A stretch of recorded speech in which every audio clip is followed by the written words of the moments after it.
Hi friends, ನಮಸ್ಕಾರ. ಎಲ್ಲರಿಗೂ ದುರ್ಗಾ ಚಾನಲ್ಗೆ ಸ್ವಾಗತ. ಇವತ್ತು ರಿಚ್ ಆಗಿರುವಂಥ ಡಿಲಿಷಿಯಸ್ ಆದಂಥ ರೆಸ್ಟೋರೆಂಟ್ ಸ್ಟೈಲಲ್ಲಿ ಈಸಿಯಾಗಿ ಬಾದಾಮ್ ಪನ್ನೀರ್ ಮಾಡೋದು ಹೇಗೆ ಅಂತ ಹೇಳಂದು ನಾನು ನಿಮ್ಗೆ ತೋರಿಸ್ಕೊಡ್ತೀನಿ. ಭಾಳ ಈಸಿಯಾಗಿ ಮಾಡ್ಬೋದು ಫ್ರೆಂಡ್ಸ್. ಮನ್ಯಾಗ ನಾವು ರೆಸ್ಟೋರೆಂಟಿಗೆ ಹೋಗಿ ಹೋಟೆಲ್ಗೆ ಹೋಗಿ ತಿನ್ನೋದ್ರ ಬದಲಾಗಿ ನಾವು ಮನ್ಯಾಗ ಅಲ್ಲಿ ಹೋಗಿ ಸ್ವಲ್ಪ ಕ್ವಾಂಟಿಟಿ ಕೊಡ್ತಾರೆ, ಜಾಸ್ತಿ ದುಡ್ಡು ಕೊಡಬೇಕು. ಆದ್ರೆ ನಾವು ಮನ್ಯಾಗ ಸ್ವಲ್ಪ ಜಾಸ್ತಿ ಕ್ವಾಂಟಿಟಿಯಲ್ಲಿ ಮಾಡ್ತೀವಿ, ಆದ್ರೆ ದುಡ್ಡನ್ನು ಕಡಿಮೆ ಕೊಟ್ಟು ತೊಗೊಂಡು ಬಂದು ಮಾಡಿದ್ರೆ ಮನೆಯವರೆಲ್ಲರೂ ನಾವು ತಿನ್ಬೋದು. ಬರೀ ಹೆಂಗೆ ಮಾಡಿದೆ ಮತ್ತು ಏನೆಲ್ಲ ಇಂಗ್ರೀಡಿಯೆಂಟ್ಸ್ ತೊಗೊಂಡಿದ್ದೀನಿ ಅಂತ ಹೇಳ್ತೀನಿ. ಅದಕ್ಕೂ ಮೊದಲು ಯಾರೆಲ್ಲ ನನ್ನ ಚಾನಲ್ನ ಸಬ್ಸ್ಕ್ರೈಬ್ ಮಾಡ್ಕೊಂಡಿಲ್ವೋ ದಯವಿಟ್ಟು ಸಬ್ಸ್ಕ್ರೈಬ್ ಮಾಡಿಕೊಂಡು ಬೆಲ್ ಬಟನ್ ಕ್ಲಿಕ್ ಮಾಡಿರಿ. ನಾನು ವಿಡಿಯೋ ಹಾಕಿದ ತಕ್ಷಣ ನಿಮ್ಗೆ ನೋಟಿಫಿಕೇಷನ್ ಬರುತ್ತೆ. ಮತ್ತು ಪೂರ್ತಿಯಾಗಿ ವಿಡಿಯೋ ನೋಡಿ ಸಪೋರ್ಟ್ ಮಾಡಿ ಅಂತ ರಿಕ್ವೆಸ್ಟ್ ಮಾಡ್ಕೊತೀನಿ ಫ್ರೆಂಡ್ಸ್. ಬರೀ ಹೆಂಗೆ ಮಾಡಿದೆ ಮತ್ತು ಏನೆಲ್ಲ ಇಂಗ್ರೀಡಿಯೆಂಟ್ಸ್ ತೊಗೊಂಡಿದ್ದೀನಿ ಅಂತ ಹೇಳ್ತೀನಿ. ಇಲ್ಲಿ ನೋಡ್ರಿ, ಮೊದಲಿಗೆ ನಾನು ನೀರನ್ನು ಬಿಸಿ ಇಟ್ಕೊಂಡಿದ್ದೆ. ನೀರು ಬಿಸಿ ಆದಮೇಲೆ ನಾನಿಲ್ಲಿ ಒಂದು ಮುಷ್ಟಿ ಅಥವಾ ಒಂದು 15-16 ಬಾದಾಮಿನ ನಾನಿಲ್ಲಿ ಬಿಸಿ ನೀರಲ್ಲಿ ಹಾಕಿ ನೆನೆಗೆ ಬಿಡ್ತೀನಿ. ನೀವು ರಾತ್ರಿ ಮಾಡೋದ್ರೆ ಬೇಕಿದ್ರೆ ಬೆಳಿಗ್ಗೆ ನೆನಿಟ್ಕೋಬೋದು, ಇಲ್ಲ ಬೆಳಿಗ್ಗೆ ಮಾಡೋದ್ರೆ ರಾತ್ರಿ ನೆನಿಟ್ಕೊಂಡು ನಡೀತೀವಿ. ಆದರೆ ನನಗೆ ಈಗಲೇ ಬೇಕಲ್ಲ, ಹಾಗಾಗಿ ನಾನು ಸ್ವಲ್ಪ ಬಿಸಿ ನೀರಲ್ಲಿ ಅದನ್ನ ನೆನೆ ಹಾಕಿದ್ದೀನಿ. ಈ ಕಡೆ 2 ಮೆಣಸಿನ್ಕಾಯಿನ ತೊಗೊಂಡಿದ್ದೀನಿ. ಹಂಗೆ 2 ಮೀಡಿಯಮ್ ಸೈಜು ಈರುಳ್ಳಿನ ನಾನು ಅಲ್ಲಿ ಉದ್ದಕ್ಕೆ ಹೆಚ್ಚಿಟ್ಕೊಂಡಿನಿ. ಈ ಕಡೆ ಮತ್ತೆ ಒಂದು ಪಾತ್ರೆಗೆ ನಾನು ನೀರು ಹಾಕಿ ಅದನ್ನು ಒಂದು ಸ್ವಲ್ಪ ಬಿಸಿ ಆಗಕ್ಕೆ ಇಟ್ಕೊತೀನಿ. ಅದು ಆದಮೇಲೆ ನಾನಿಲ್ಲಿ ನೋಡ್ರಲ್ಲಿ ಒಂದಷ್ಟು ನಾನಿಲ್ಲಿ ಮಸಾಲೆ ತೊಗೊಂಡಿನಿ. ಒಂದು 2 ಇಂಚು ಚಕ್ಕಿ ತೊಗೊಂಡಿನಿ. ಹಂಗೆ ಒಂದು 6 ಕಾಳು ತೊಗೊಂಡಿನಿ, ಪೆಪ್ಪರ್ ಕಾಳು.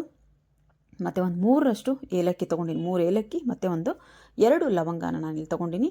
ಅದನ್ನು ಇದಕ್ಕೆ ಹಾಕಬೇಕು. ಇಲ್ಲಿ ನೋಡ್ರಿ, ನೀರು ಒಂದು ಸ್ವಲ್ಪ ಬೆಚ್ಚಗಾದ್ಮೇಲೆ ನಾನು ಈ ಈರುಳ್ಳಿ ಹೆಚ್ಚಿಟ್ಕೊಂಡಿದ್ನಲ್ಲ, ಈರುಳ್ಳಿ ಮತ್ತು ಹಸಿಮೆಣ್ಸಿನ್ಕಾಯಿನ ಹಾಕ್ಕೊಂಡು ಮತ್ತು ನಾನು ಏನು ಮಸಾಲೆನ ಇಟ್ಕೊಂಡಿದ್ನಲ್ಲ ಅದನ್ನು ಇದಕ್ಕೆ ಹಾಕಿ ನಾನು ಕುದಿಯೋಕೆ ಇಟ್ಕೊತೀನಿ. ಇದೊಂದು ಸ್ವಲ್ಪ ಕುದಿಬೇಕು. ಎಲ್ಲಿ ಮಟ್ಟ ಕುದಿಬೇಕಪ್ಪ ಅಂತ ಅಂದ್ರೆ ನಮಗೆ ನೋಡ್ರಿ ಟ್ರಾನ್ಸ್ಪರೆಂಟ್ ಆಗಬೇಕು. ನಮಗೆ ಈರುಳ್ಳಿ ಟ್ರಾನ್ಸ್ಪರೆಂಟ್ ಆಗೋವರೆಗೂ ನಾವು ಇದನ್ನ ಕುದಿಸ್ಕೋಬೇಕಾಕತಿ. ಇದನ್ನು ಆಫ್ ಮಾಡದೆ ಕುದಿಸ್ಕೊಂಡು ಆಫ್ ಮಾಡಾದಮೇಲೆ ನಾನು ಈ ಕಡೆ ಮಿಕ್ಸಿಗೆ ಬಾದಾಮಿ ಹಾಕೊಂಡು ಅಂತೀನಿ. ಅದಕ್ಕಿಂತ ಮೊದಲಿಗೆ ನಾನು ಶುಂಠಿ ಬೆಳ್ಳುಳ್ಳಿ ಪೇಸ್ಟನ್ನು ರುಬ್ಕೊಂಡಿದ್ದೆ. 1 ಸ್ಪೂನಷ್ಟು ಶುಂಠಿ ಬೆಳ್ಳುಳ್ಳಿ ಪೇಸ್ಟ್ ಬೇಕಾಗುತ್ತೆ. ಎಲ್ಲರ ಮನೇಲಿ ಸಾಮಾನ್ಯವಾಗಿ ಶುಂಠಿ ಬೆಳ್ಳುಳ್ಳಿ ಪೇಸ್ಟ್ ಇರುತ್ತೆ, ಹಾಗಾಗಿ ನಾನು ಅದನ್ನ ರುಬ್ಬೋದನ್ನು ತೋರಿಸಿಲ್ಲ. ಇಲ್ಲಿ ನಾನು ಅದೇ ಜಾರಿಗೆ ನಾನು ನೆನೆಸಿಟ್ಟಿದ್ನಲ್ಲ ಬಾದಾಮಿನ ಮತ್ತು 1/4 ಕಪ್ಪಷ್ಟು ಹಾಲು ಹಾಕ್ಕೊಂಡು ನಾನಿಲ್ಲಿ ಮಿಕ್ಸಿ ಮಾಡಿಕೊಂಡೆ. ಎಷ್ಟು ಮಿಕ್ಸಿ ಮಾಡ್ಕೋಬೇಕಪ್ಪ ಅಂದ್ರೆ ಪೂರ್ತಿಯಾಗಿ ನುಣ್ಣಗೆ ಅದು ಪೇಸ್ಟ್ ಆಗಬೇಕು. ಅಲ್ಲಿವರೆಗೂ ನಾನು ಇದನ್ನ ಪೇಸ್ಟ್ ಮಾಡಿ ಇಟ್ಕೊಂಡಿನಿ. ಇದನ್ನು ಒಂದು ಬಟ್ಲಿಗೆ ತಗೊಂಡಾದ್ಮೇಲೆ ನಾನೇನಿಲ್ಲಿ ಕುದಿಸಿಟ್ಕೊಂಡಿದ್ನಲ್ಲ ಈರುಳ್ಳಿನ ಅದನ್ನು ಇದಕ್ಕೆ ಹಾಕಿ ಮತ್ತೆ ಇದನ್ನ ನುಣ್ಣಗೆ ನಾನು ಪೇಸ್ಟ್ ಮಾಡ್ಕೊತೀನಿ. ಇದರಲ್ಲಿರುವಂಥ ಪಲಾವ್ ಎಲೆ ಒಂದು ಮಾತ್ರ ನಾನು ತೆಗೆದು ಹಾಕಿದ್ದೀನಿ. ಪಲಾವ್ ಎಲೆ ತೆಗೆದು ಹಾಕಿ ಇದರೊಳಗಿರುವಂಥ ಎಲ್ಲನೂ ಸಾಮಗ್ರಿನ ಮಿಕ್ಸಿಗೆ ಹಾಕಿ ನಾನು ನುಣ್ಣಗಿದ್ದನ್ನ ರುಬ್ಕೊತೀನಿ. ನೋಡ್ರಿ, ಎಲ್ಲಿ ಎಷ್ಟು ಆಗ್ಬೇಕಂದ್ರೆ ನೋಡಿರಿ ಪೂರ್ತಿಯಾಗಿ ನುಣ್ಣಗೆ. ಇದರೊಳಗೆ ಯಾವುದೋ ರೀತಿಯೂ ಏಲಕ್ಕಿದು ಸಿಪ್ಪೆ ಆಗಲಿ ಮತ್ತು ಯಾವುದ್ರದ್ದು ಇದು ಸಿಗಬಾರ್ದು, ಅಷ್ಟು ನುಣ್ಣಗೆ ನಾನು ಇದನ್ನ ರುಬ್ಕೊಂಡು 2 ನಮಗೆ ಬಾದಾಮಿ ಪೇಸ್ಟು ರೆಡಿ ಆಗೈತಿ. ಈ ಕಡೆ ಈರುಳ್ಳಿ ಪೇಸ್ಟು ರೆಡಿ ಆಗೈತಿ. ಇದನ್ನು ಒಂದು ಕಡೆ ಸೈಡಿಗಿಟ್ಟು ಇಲ್ಲಿ ಒಂದು ಬಾಣಲೆ ಇಟ್ಕೊಂಡಿನಿ. ಬಾಣಲೆಗೆ 2 ಸ್ಪೂನಷ್ಟು ನಾನು ಎಣ್ಣೆ ಹಾಕ್ಕೊತೀನಿ. 2 ಸ್ಪೂನು ಅಥವಾ 2.5 ಸ್ಪೂನಷ್ಟು ನೀವು ಎಣ್ಣೆ ಹಾಕ್ಕೋಬೋದು. ಒಬ್ಬರು ಜಾಸ್ತಿ ಎಣ್ಣೆ ತಿಂತಾರೆ, ಒಬ್ಬರು ಕಡಿಮೆ ತಿಂತಾರೆ, ಅದ್ರ ಮೇಲೆ ನೀವು ಎಣ್ಣೆನ ಹಾಕ್ಕೋಬೋದು. ಇದಕ್ಕೆ ನಾನು 1 ಸ್ಪೂನಷ್ಟು ಇಲ್ಲಿ ಜೀರಿಗೆ ಹಾಕ್ಕೊಂಡಿನಿ. ಜೀರಿಗೆ ಹಾಕ್ಕೊಂಡು 1 ಸ್ಪೂನಷ್ಟು ಶುಂಠಿ ಬೆಳ್ಳುಳ್ಳಿ ಪೇಸ್ಟನ್ನು ಇಲ್ಲಿ ಹಾಕ್ಕೊಂಡಿನಿ. ನಾನು ರೆಡಿ ಮಾಡಿ ಇಡೋಂಗಿಲ್ಲ, ಆವಾಗಲೇ ಫ್ರೆಶಾಗಿ ನಾನು ಮಾಡ್ಕೊತೀನಿ. ಶುಂಠಿ ಬೆಳ್ಳುಳ್ಳಿ ಪೇಸ್ಟ್ ಹಾಕ್ಕೊಂಡು ಅದು ಸಿಡಿಯಾಕೆ ಕುಂತಿತ್ತು, ಹಾಗಾಗಿ ಅದನ್ನು ನಾನು ಮತ್ತೆ ಮುಚ್ಚಿ ಚೆನ್ನಾಗಿ ಅದನ್ನ ಫ್ರೈ ಮಾಡ್ಕೊಂಡು ಆದ ನಂತರ ಇದಕ್ಕೆ ನಾನು ಸ್ವಲ್ಪ ಒಂದು ಅರ್ಧ ಸ್ಪೂನಷ್ಟು ನಾನಿಲ್ಲಿ ಖಾರ ಹಾಕ್ಕೊಂಡಿನಿ. ಯಾಕಂದರೆ ಮೆಣಸಿನಕಾಳನ್ನೂ ಹಾಕ್ಕೊಂಡಿರ್ತೀನಿ, ಮೆಣಸಿನಕಾಯಿನೂ ಹಾಕ್ಕೊಂಡಿರ್ತೀವಿ. ಖಾರನ ನೋಡ್ಕೊಂಡು ಹಾಕೋರಿ. ಖಾರ ಒಂದು ಅರ್ಧ ಸ್ಪೂನಷ್ಟು ಖಾರ ಹಾಕ್ಕೊಂಡೆ. ಒಂದು ಸ್ವಲ್ಪ ಅರಿಶಿನ ಪುಡಿ ಹಾಕ್ಕೊಂಡು ಇದನ್ನ ಸ್ವಲ್ಪ ನಾನು ಫ್ರೈ ಮಾಡ್ಕೊತೀನಿ. 1-2 ನಿಮಿಷ ಕೈ ಆಡಿಸ್ಕೊಂಡ್ರೆ ಸಾಕು. ಕೈ ಆಡಿಸ್ಕೊಂಡು ಆದ ನಂತರ ಇದಕ್ಕೆ ನಾನು ಈ ಈರುಳ್ಳಿನ ಪೇಸ್ಟ್ ಮಾಡಿ ಇಟ್ಕೊಂಡಿದ್ನಲ್ಲ, ಈರುಳ್ಳಿ ಪೇಸ್ಟನ್ನು ಇದಕ್ಕೆ ಹಾಕ್ತೀನಿ. ಹಾಕಿ ಚೆನ್ನಾಗಿ ಇದನ್ನ ಒಂದು ಸ್ವಲ್ಪ ಮಿಕ್ಸ್ ಮಾಡಿಕೊಂಡು ಇದನ್ನು ಕುದಿಯೋಕೆ ಇಡ್ಬೇಕು ನಾವು. ಅಂದರೆ ಇದೇನು ಪೂರ್ತಿಯಾಗಿ ಎಣ್ಣೆ ಬಿಡಬೇಕು, ಅಲ್ಲಿವರೆಗೂ ನಾವು ಇದನ್ನ ಬೇಯಿಸ್ಕೋಬೇಕಾಗತ್ತೆ. ಆಮೇಲೆ ಮಧ್ಯಕ್ಕೆ ಒಂದು ಸ್ವಲ್ಪ ನಾವು ಕೈ ಆಡಿಸ್ಕೊತ ಇರಬೇಕಾಗತ್ತೆ. ಮುಚ್ಚಿ ಬೇಯಿಸ್ತೀನಿ ಮಧ್ಯಕ್ಕೆ, ಯಾಕಂದರೆ ಇದು ತಳ ಹಿಡಿತೈತಿ. ಹಾಗಾಗಿ ಒಂದು ಸ್ವಲ್ಪ ಆವಾಗ ಕೈ ಆಡಿಸ್ಕೊತ ಮತ್ತೆ ಮುಚ್ಚಿ ಒಂದು ಸ್ವಲ್ಪ ಬೇಯಿಸ್ಕೊಳೋಣ. ಇದು ಪೂರ್ತಿಯಾಗಿ ಎಣ್ಣೆ ಬಿಟ್ಟು ಬರುತ್ತೆ, ಅಲ್ಲಿವರೆಗೂ ನಾವು ಇದನ್ನ ಕುದಿಸ್ಕೋಬೇಕು. ಅದು ಕುದಿತಾ ಇರಲಿ. ಈ ಕಡೆ ನಾನು ಪನ್ನೀರ್ ತೊಗೊಂಡಿನಿ. 200 ಗ್ರಾಮಷ್ಟು ಇಲ್ಲಿ ಪನ್ನೀರ್ ತೊಗೊಂಡಿನಿ ನಾನು. ಪನ್ನೀರನ್ನು ನಿಮಗೆ ಯಾವ ಆಕಾರಕ್ಕೆ ಬೇಕು ಆ ಆಕಾರಕ್ಕೆ ನೀವು ಕಟ್ ಮಾಡ್ಕೋಬೋದು. ಸಣ್ಣದಾಗಿ ಬೇಕಿದ್ರೆ ಸಣ್ಣದಾಗಿ ಮಾಡ್ಕೋಬೋದು, ದೊಡ್ಡಕ್ಕೆ ಬೇಕಿದ್ರೆ ದೊಡ್ಡಕ್ಕೆ ಕಟ್ ಮಾಡ್ಕೋಬೋದು. ನಾನಿಲ್ಲಿ ಒಂದು ಸ್ವಲ್ಪ ಟ್ರಯಾಂಗಲ್ ಶೇಪಲ್ಲಿ ಚೆನ್ನಾಗಿ ಕಾಣಿಸ್ತದೆ ಅಂತೇಳಂದು ಟ್ರಯಾಂಗಲ್ ಶೇಪಲ್ಲಿ ಕಟ್ ಮಾಡ್ಕೊಂಡು ಹೊಂತೀನಿ. ನಿಮಗೆ ಇದಕ್ಕೂ ದೊಡ್ಡದು ಬೇಕೆಂದ್ರೆ ಕಟ್ ಮಾಡ್ಕೋಬೋದು. ಈಗೇನು ಸ್ಲೈಸಸ್ ಇದಾವಲ್ಲ ಇದರೊಳಗೆ ನೀವು ಟ್ರಯಾಂಗಲ್ ಶೇಪಲ್ಲಿ ನೀವು ಕಟ್ ಮಾಡ್ಕೋಬೋದು. ಇದಿಷ್ಟಕ್ಕೆ ನಾವು ಹೋಟೆಲ್ಗೆ ಹೋದ್ರೆ ಎಷ್ಟು ದುಡ್ಡು ಕೊಡೋಕೆ ಫ್ರೆಂಡ್ಸ್, ಅದು ಏನು ಒಂದಿಷ್ಟು ಬಟ್ಲ ಕೊಡ್ತಾರ, ಅದಕ್ಕೆ ಎಷ್ಟೆಷ್ಟು ಕೂಡ ನಾವು ದುಡ್ಡು ಕೊಟ್ಟು ತಿಂದು ಬರ್ತೀವಿ. ಅದನ್ನ ನಾವು 200 ಗ್ರಾಮ್ ಪನ್ನೀರ್ ತೊಗೊಂಬಂದು ಒಂದು 10ರಿಂದ 15 ಬಾದಾಮಿ ಅಂತೂ ಎಲ್ಲ ಹಣ್ಣಾಗೂ ಇದ್ದೇ ಇರ್ತಾವೆ. ಈಗ ಒಂದಿಷ್ಟು ಬಾದಾಮಿ ನೆನೆಸಿಟ್ಕೊಂಡು ಈರುಳ್ಳಿ ಮೆಣಸಿನ್ಕಾಯಿ ಒಂದು ಇದ್ದೇ ಇರ್ತಾವೆ ಮನ್ಯಾಗ. ಎಲ್ಲಿ ನಾವು ಬಾದಾಮಿ ಮತ್ತು ಪನ್ನೀರ್ಗೆ ಒಂದು ಸ್ವಲ್ಪ ದುಡ್ಡು ಕೊಟ್ಟು ತೊಗೊಂಡು ಬಂದ್ರೆ ಮನೇಲಿರುವಂಥ ಇಂಗ್ರೀಡಿಯೆಂಟ್ಸಿಂದ ಸೂಪರ್ ಆಗಿರುವಂಥ ಟೇಸ್ಟಿಯಾಗಿರುವಂಥ ನಾವು ಬಾದಾಮಿ ಪನ್ನೀರನ್ನು ನಾವು ಮಾಡ್ಕೊಂಡು ತಿನ್ಬೋದು. ನೋಡ್ರಿ, 1 ಸ್ಪೂನಷ್ಟು ಎಣ್ಣೆ ಹಾಕ್ಕೊಂಡು ನಾನು ಮತ್ತೆ ಒಂದು ಪ್ಯಾನಿಗೆ ಎಣ್ಣೆ ಹಾಕ್ಕೊಂಡು ಇದನ್ನು ನಾನು ಹೆಚ್ಚಿಟ್ಕೊಂಡಿದ್ನಲ್ಲ ಪನ್ನೀರನ್ನು, ಅದನ್ನು ಇದಕ್ಕೆ ಹಾಕಿ ಚೆನ್ನಾಗಿ ನಾವು ಫ್ರೈ ಮಾಡ್ಕೋಬೇಕು. ಫ್ರೈ ಅಂದ್ರೆ ಒಂದು ಸ್ವಲ್ಪ ಕೈ ಆಡಿಸ್ಕೊಂತ ಫ್ರೈ ಮಾಡ್ಕೋಬೇಕು. ಇದಕ್ಕೊಂದು ಸ್ವಲ್ಪ ನಾನು ರುಚಿಗೆ ಒಂದು ಸ್ವಲ್ಪ ಟೇಸ್ಟಿಗೆ ಸಪ್ಪೆ ಇರ್ತಾವಲ್ಲ, ಅದಕ್ಕೋಸ್ಕರ ಒಂದು ಸ್ವಲ್ಪ ಚೂರು ಉಪ್ಪು ಹಾಕ್ತೀನಿ. ಉಪ್ಪು ಮತ್ತು ಖಾರ ಹಾಕ್ಕೊತೀನಿ.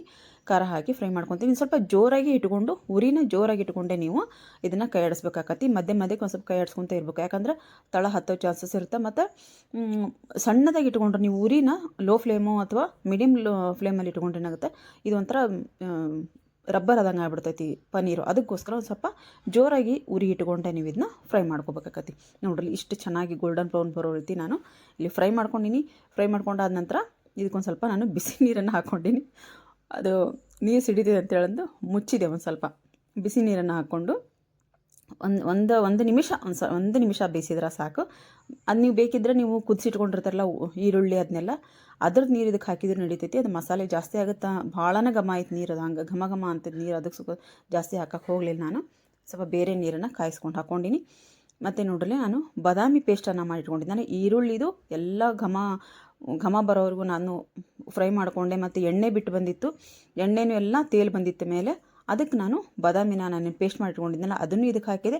ಅದಕ್ಕೆ ಒಂದು ಸ್ವಲ್ಪ ನೀರು ಹಾಕಿ ಬಟ್ಲಿಗೆ ಹಾಕ್ಕೊಂಡೆ. ಮತ್ತು ಇನ್ನೊಂದು ಸ್ವಲ್ಪ ನೀರು ಬೇಕಿತ್ತು ಇದಕ್ಕೆ. ಅದಕ್ಕೊಂದು ಸ್ವಲ್ಪ ಮಿಕ್ಸಿ ಒಳಗೆ ಅದು ಏನು ನಾವು ಈರುಳ್ಳಿ ಅದನ್ನೆಲ್ಲ ಬೇಯಿಸಿಟ್ಕೊಂಡಿದ್ದೇನೆ, ಅದೇ ಸ್ವಲ್ಪ ನೀರು ಹಾಕಿ ಅದಕ್ಕೆ ಮಿಕ್ಸಿನೂ ನಾನು ಜಾರ್ನ ಒಂದು ಸ್ವಲ್ಪ ತೊಳೆದು ಇದಕ್ಕೆ ಹಾಕ್ಕೊಂಡು ಚೂರು ಗಟ್ಟಿ ಆಗುತ್ತಿದ್ದು, ಅದಕ್ಕೋಸ್ಕರ ಒಂದು ಸ್ವಲ್ಪ ನೀರು ನಿಮಗೆ ಎಷ್ಟು ಬೇಕೋ ಅಷ್ಟು ನೀರನ್ನು ಹಾಕ್ಕೋಬೋದು. ಆಮೇಲೆ ನಾನು ಬೇಯಿಸಿಟ್ಕೊಂಡಿದ್ನೆಲ್ಲ ಪನ್ನೀರನ್ನು ಇದಕ್ಕೆ ಹಾಕಿ ಮೇಲೆ ಒಂದು ಸ್ವಲ್ಪ ಕಸೂರಿ ಮೇಥಿ ಹಾಕಿದೆ. ಟೇಸ್ಟ್ಗೆ ನಿಮಗೊಂಚೂರು ಉಪ್ಪು ಇಲ್ಲಿ ನೋಡ್ಕೊಂಡು ಉಪ್ಪು ಹಾಕ್ಕೋಬೋದು ನೀವು. ಖಾರ ಅಂತೂ ಹಾಕಿರ್ತೀವಿ, ಭಾಳ ಲೈಟಾಗಿ ಖಾರ ಇರುತ್ತೆ, ಜಾಸ್ತಿ ಸ್ಪೈಸಿನೂ ಆಗಿರೋಂಗಿಲ್ಲ. ಸೂಪರಾಗಿರುವಂಥ ರುಚಿಯಾಗಿರುವಂಥ ನಮ್ಮ ಈ ಬಾದಾಮಿ ಪನ್ನೀರ್ ಇಲ್ಲಿ ರೆಡಿ ಆಗೈತಿ. ನೀವು ಚಪಾತಿ, ಪೂರಿ, ಪರಾಟ ಮತ್ತು ಮೊನ್ನೆ ನಾನು ಲಾಸ್ಟ್ ವಿಡಿಯೋದೊಳಗೆ ನಾನು ನಾನ್ ಮಾಡಿ ತೋರಿಸಿದ್ದೆ, ಅದ್ರ ಜೊತೆಗಂತೂ ಸೂಪರ್ ಆಗಿರ್ತದೆ ಫ್ರೆಂಡ್ಸ್. ಭಾಳ ಚೆನ್ನಾಗಿರುವಂಥ ಒಂದು ಗ್ರೇವಿನ ನಾನು ಇಲ್ಲಿ ಮಾಡಿ ತೋರಿಸಿದ್ದೀನಿ. ಒಂದು ಸರ್ತಿ ಈ ರೆಸಿಪಿನ ನೀವು ಮನ್ಯಾಗ ಟ್ರೈ ಮಾಡಿ ನೋಡಿರಿ. ರೆಸ್ಟೋರೆಂಟ್ರಿಂದ ತರೋದಾಗಲಿ ಮತ್ತು ಹೋಗಿ ತಿನ್ನೋದಾಗಲಿ ನೀವು ಮರ್ತು ಬಿಡ್ತೀರಿ. ಯಾಕಂದ್ರೆ ಇದಕ್ಕೆ ನಿಮಗೆ ಬೇಕಿದ್ರೆ ಗೋಡಂಬಿನೂ ನೀವು ಇಲ್ಲಿ ಹಾಕ್ಕೋಬೋದು. ಬಾದಾಮಿ ಗೋಡಂಬಿಗಿಂತ ಸ್ವಲ್ಪ ರೇಟ್ ಕಡಿಮೆ ಇರ್ತೈತೆ, ಅದಕ್ಕೋಸ್ಕರ ನಾನಿಲ್ಲಿ ಬಾದಾಮಿನ ತೊಗೊಂಡಿದ್ದೀನಿ. ನೀವು ಬೇಕಿದ್ರೆ ಗೋಡಂಬಿನೂ ಇದಕ್ಕೆ ಹಾಕ್ಕೋಬೋದು. ಇಲ್ಲ ಅಂದ್ರೆ ನೀವು ಇದಕ್ಕೆ ಆಲೂನೂ ಹಾಕ್ಕೊಂಡು ಮಾಡ್ಕೋಬೋದು, ನಿಮ್ಮ ಇಷ್ಟ. ಅದು ಇದೇ ಮಸಾಲೆಗೆ ನೀವು ಸಣ್ಣದಾಗಿ ಆಲೂಗಡ್ಡೆನ ಹೆಚ್ಚಿ ಹಾಕ್ಕೊಂಡು ಮಾಡ್ಕೋಬೋದು. ಆದರೆ ಇದಕ್ಕೆ ಮಾತ್ರ ಪನ್ನೀರು ಮತ್ತು ಬಾದಾಮಿ ಮಾತ್ರ ಒಳ್ಳೆ ಕಾಂಬಿನೇಷನ್ನು, ಭಾಳನೇ ಚೆನ್ನಾಗಿ ಬಂದೈತಿ ರೆಸಿಪಿ ಮಾತ್ರ. ಒಂದು ಸರ್ತಿ ಮನ್ಯಾಗ ಈ ರೆಸಿಪಿನ ನೀವು ಟ್ರೈ ಮಾಡಿ ನೋಡಿರಿ. ಟ್ರೈ ಮಾಡಿರಿ ಫಸ್ಟು, ಆಮೇಲೆ ನನಗೆ ಕಮೆಂಟ್ ಬಾಕ್ಸಲ್ಲಿ ಕಮೆಂಟ್ ಹಾಕಿರಿ ಹೆಂಗೆ ಬಂದಿತ್ತು ಅಂತ ಹೇಳಂದು. ಮತ್ತು ವಿಡಿಯೋಗಳೆಲ್ಲ ಒಳ್ಳೊಳ್ಳೆ ವಿಡಿಯೋಗಳನ್ನ ತರ್ತಾಯಿದ್ದೀನಿ. ನೀವು ವಿಡಿಯೋಗಳನ್ನ ನೋಡ್ತಾಯಿರಿ, ಸಪೋರ್ಟ್ ಮಾಡ್ತಾಯಿರಿ. ಮತ್ತು ವಿಡಿಯೋಗಳು ಇಷ್ಟ ಆದರೆ ದಯವಿಟ್ಟು ಒಂದು ಲೈಕ್ ಮಾಡಿರಿ, ಶೇರ್ ಮಾಡಿರಿ. ದಯವಿಟ್ಟು ಕಮೆಂಟ್ ಬಾಕ್ಸಲ್ಲಿ ಕಮೆಂಟ್ ಹಾಕೋದನ್ನು ಮರಿಬೇಡಿ ಫ್ರೆಂಡ್ಸ್. ಒಳ್ಳೊಳ್ಳೆ ವಿಡಿಯೋಗಳನ್ನ ತರೋದಕ್ಕೆ ನಮಗೊಂದು ಪ್ರೋತ್ಸಾಹ ಸಿಗುತ್ತೆ. ಅದಕ್ಕೋಸ್ಕರ ಕಮೆಂಟ್ ಮಾಡಿ, ಲೈಕ್ ಮಾಡಿ ಅಂತ ಹೇಳಂದು ರಿಕ್ವೆಸ್ಟ್ ಮಾಡ್ಕೊಳೋದು. ದಯವಿಟ್ಟು ಯಾರೆಲ್ಲ ಚಾನಲ್ನ ಸಬ್ಸ್ಕ್ರೈಬ್ ಮಾಡ್ಕೊಂಡಿಲ್ವೋ ದಯವಿಟ್ಟು ಸಬ್ಸ್ಕ್ರೈಬ್ ಮಾಡಿಕೊಂಡು ಸಪೋರ್ಟ್ ಮಾಡಿ ಅಂತ ಹೇಳ್ತಾ, ಮತ್ತೆ ಮುಂದೆ ಒಂದು ಒಳ್ಳೆ ವಿಡಿಯೋದೊಂದಿಗೆ ಬರ್ತೀನಿ. ಅಲ್ಲಿವರೆಗೂ ವಿಡಿಯೋ ನೋಡ್ತಾಯಿರಿ, ಸಪೋರ್ಟ್ ಮಾಡ್ತಾಯಿರಿ. ಬಾಯ್ ಫ್ರೆಂಡ್ಸ್, ಬಾಯ್.